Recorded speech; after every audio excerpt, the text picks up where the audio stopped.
Подготовительный класс – ступенька между детским садом и школой. Она плавно готовит ребенка к школьному этапу и новой жизни, в которой появятся уроки и дисциплина. На протяжении длительного времени в первой столичной школе функционирует подготовительный класс. Здесь с 9 утра до 12 часов ребята познают окружающий мир, готовятся к письму, развивают речь. И все это на абхазском языке.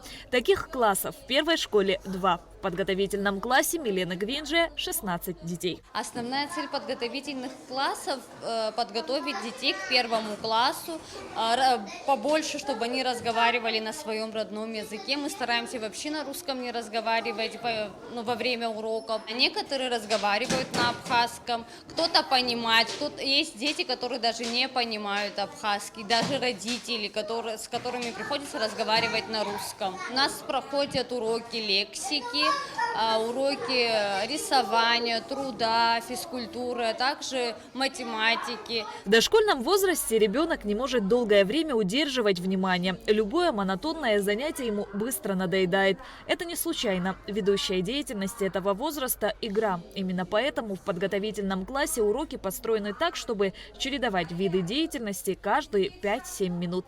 В подготовительном классе дети в небольших группах осваивают роль ученика, начинают управлять эмоциями и поведением.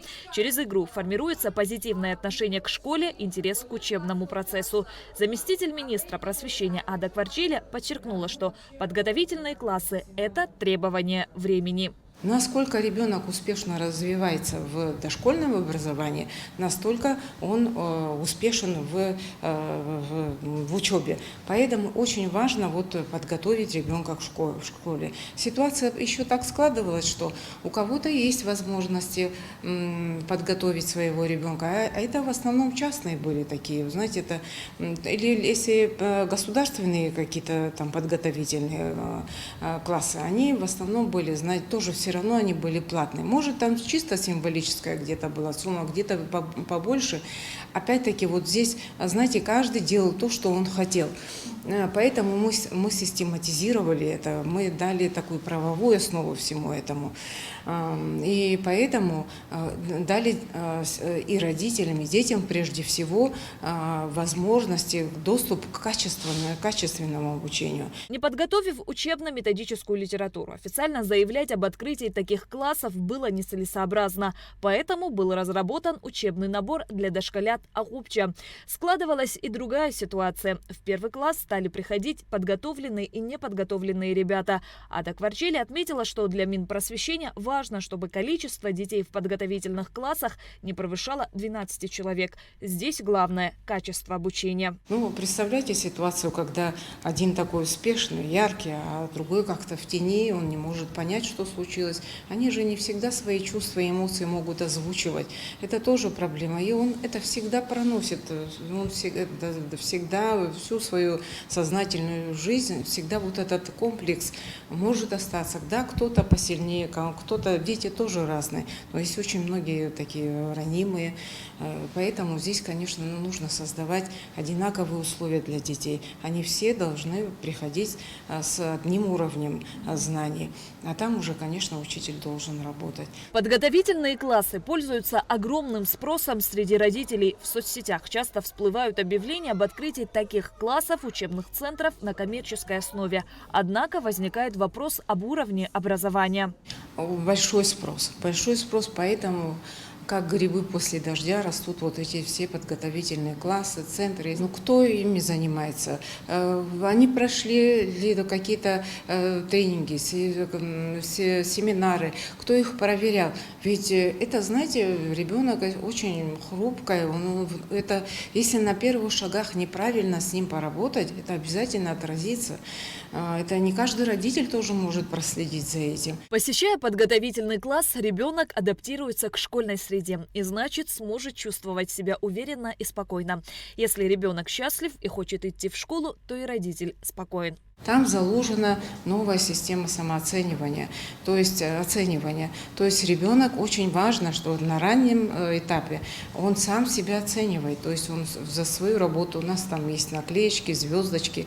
То есть за выполненную работу вначале сам себя оценивает и ставит себе эту, допустим, даже ту же звездочку.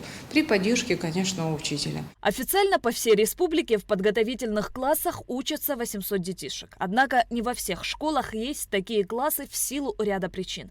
Отсутствие подготовленного учителя, отдельной комнаты, игровой зоны. Воспитанники детских садов зачастую выпускаются в возрасте 6 лет. После чего встает вопрос, куда отправить ребенка.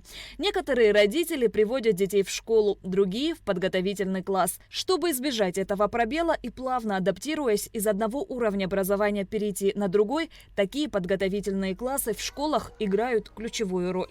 Наши дети, многие переходят в неабхазские школы из-за того, что не владеют абхазским языком, либо, если владеют, они боятся эти программы, которые, к сожалению, сегодня не соответствуют уровню ребенка, то есть языковому уровню ребенка.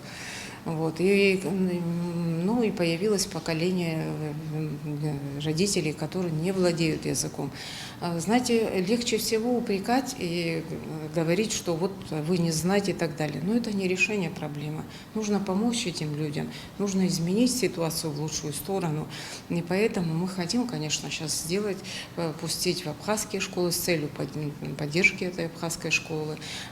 Мы очень думали много над дизайном вот этой нашего учебно-методического комплекса на Хупча, потому что оно должно быть привлекательным, оно должно соответствовать ребенку, внутреннему его миру.